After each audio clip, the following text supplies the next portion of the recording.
Hummingbird by Harper Lee. How many of you have read this book or seen the movie? Okay. So it's a timeless classic, and it was published in 1960, won the Pulitzer Prize in 1961, then later became an Academy Award-winning film. I read the book in 8th or 9th standard, and I reread it just 2 months back. And even after 38 years, it had so much to offer to me. I mean, wonderful language, but itna wonderful, beautiful language that I had to actually Google up some meanings, and I'm not embarrassed to say that at all. It enriches your vocabulary, there are lovable characters, and it is a literally feast.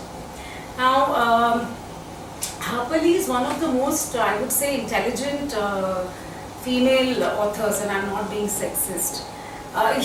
This whole book is very compassionate, dramatic, deeply moving, and it has a lot of human emotions. You know, there is love, there's hatred, there is humor, there's pathos, there is prejudice, there is innocence, there is experience.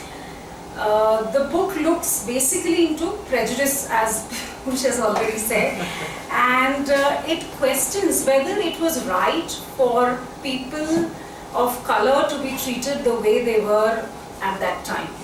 This whole book is, it is from the point of view of Scout. She is actually speaking in the whole book.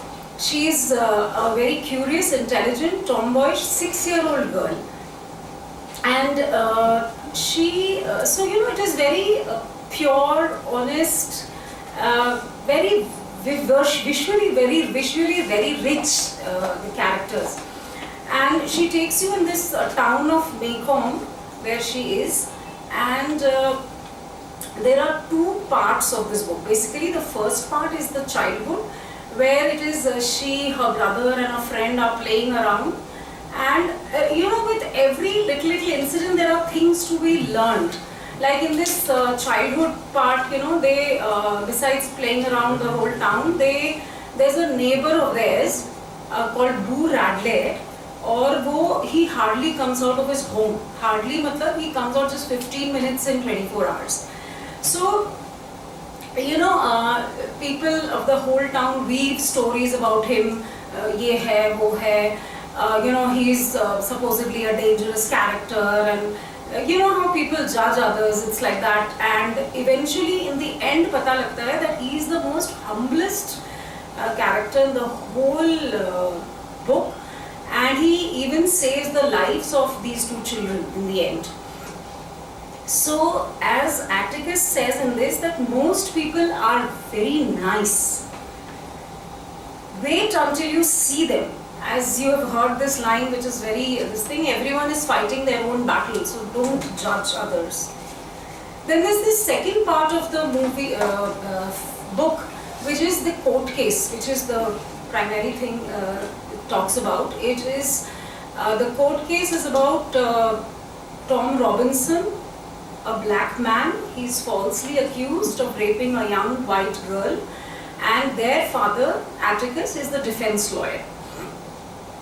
So, through this whole book, you see how this little girl, she's growing throughout the whole book, from her innocence, and then she sees different shades of human character, of human emotions.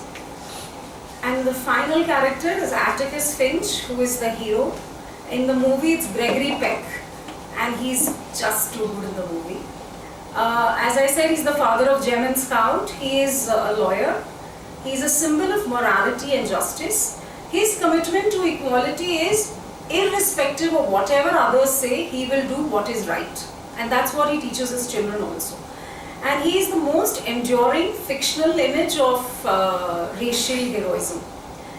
He nurtures his children with utmost perfection, and although he doesn't consider himself perfect, but as you start reading the book, you find him he's very, very perfect, and you start holding him high.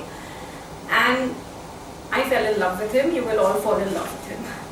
And the best part is Atticus at that time also, he did not care about racial discrimination which is obvious, he being a white man defending a black guy.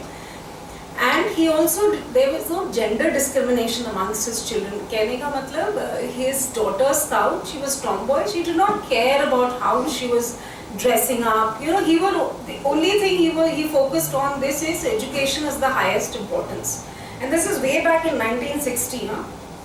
There's one more thing he tells his children: you will never ever really understand a person until you consider things from his point of view, until you climb inside of his skin and walk around in it. Now, again, he focuses on, as you grow, he tells his children, as you grow older, you will see white men cheating upon black men.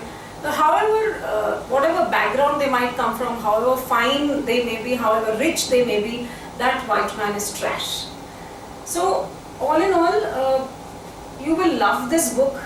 The first half you might find it a bit boring, but I would recommend, I always recommend books, but then this one you will really love it, and you will fall in love with all the characters, you know, in an unforgettable book. I could recall all of it when I read it again this time.